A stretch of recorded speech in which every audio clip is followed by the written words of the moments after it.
History subsidiary का एक question और लेकर के आ गए हैं जो इम्पोर्टेंट है। क्या है क्वेश्चन?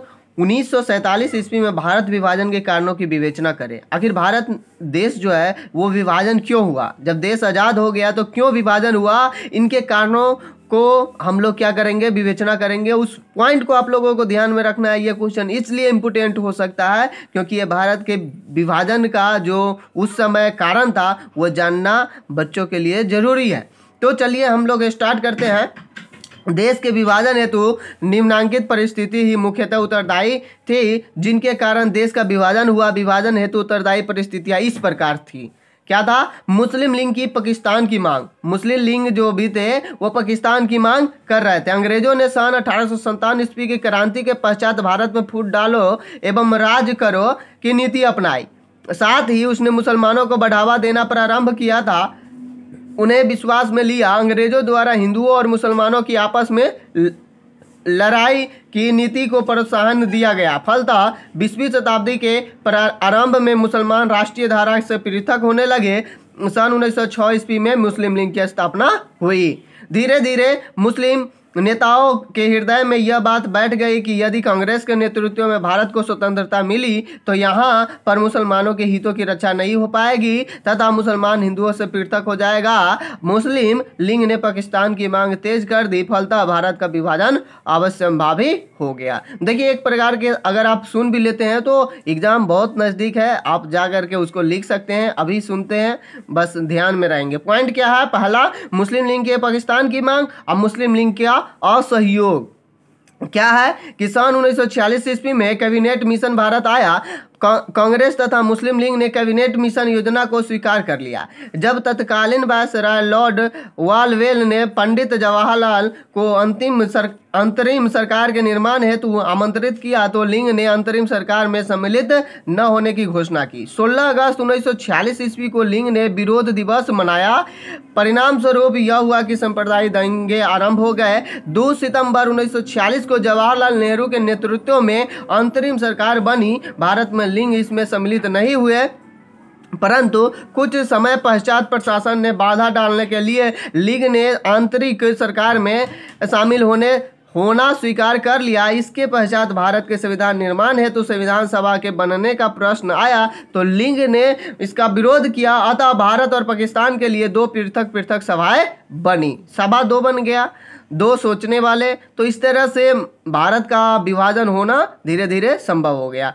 कांग्रेस की त्रुटिपूर्ण नीति। कांग्रेस का क्या नीति था कि कांग्रेस सदैव मुस्लिम लीग से समझौते हेतु उत्सुक रहती थी। इससे मुस्लिम लीग का अनावश्यक महत्व बढ़ गया। 1915 ईस्वी के लखनऊ पैक्ट में पहले मुस्लिम लीग की बहुत सी बातें मान ली गई थी तथा सिंध को बंबई से अलग करने का सहमत हो गई। CR फॉर्मूला में काफ़ी हद तक मुस्लिम लीग की पाकिस्तान की मांग मान ली गई।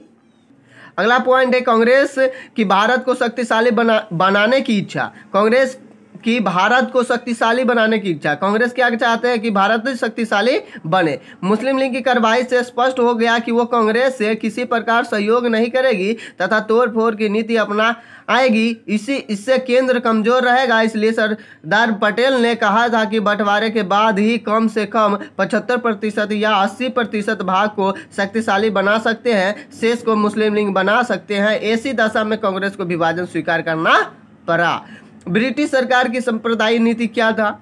उनका देश के विभाजन में सन 1919 ईस्वी के मोरले मिंटो सुधारों की काफ़ी महत्वपूर्ण स्थान है। डॉक्टर राजेंद्र प्रसाद के अनुसार पाकिस्तान के वास्तविक जनक जिन्ना अथवा रहमतुल्ला नहीं वरन लॉर्ड मिंटो थे। वस्तुतः लॉर्ड मिंटो द्वारा प्रारंभ की गई कम्युनल इलेक्टोरेट की व्यवस्था ने भारत में सांप्रदायिकता का मार्ग प्रशस्त किया। सांप्रदायिक चुनाव क्षेत्रों से ही जिन्ना आदि मुस्लिम नेताओं को 2 नेशन थ्योरी यानी 2 राष्ट्र सिद्धांत की प्रेरणा मिली। इस तरह अंग्रेजों को अपनी सांप्रदायिक नीति में सफलता मिली और देश का विभाजन हुआ।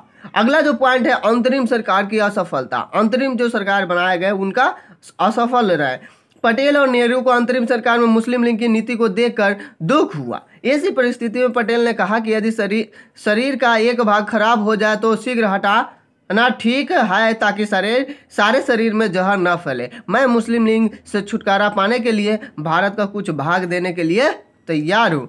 माउंटबेटन प्रस्ताव क्या था? माउंटबेटन प्रस्ताव के अंतिम वायसराय थे जिनके हाथों देश के विभाजन की प्रक्रिया पूरी हुई। ब्रिटेन की मजदूर सरकार के माउंटबेटन को भारतीयों को सत्ता सौंपने हेतु वायसराय के रूप में भारत भेजा। भारत आकर उन्होंने देश के विभिन्न जातीय वर्गों के लोगों से बातचीत की। मुस्लिम लीग का कठोर रूप देखकर उन्होंने एक योजना प्रस्तुत की जिसे कांग्रेस तथा मुस्लिम लीग दोनों ने स्वीकार कर लिया। इस योजना अंतर्गत भारत एवं पाकिस्तान दोनों राज्य का निर्माण करना था। योजना के अंतर्गत भारत के विभाजन की सभी बातें पर यथेष्ट प्रकाश डाला गया।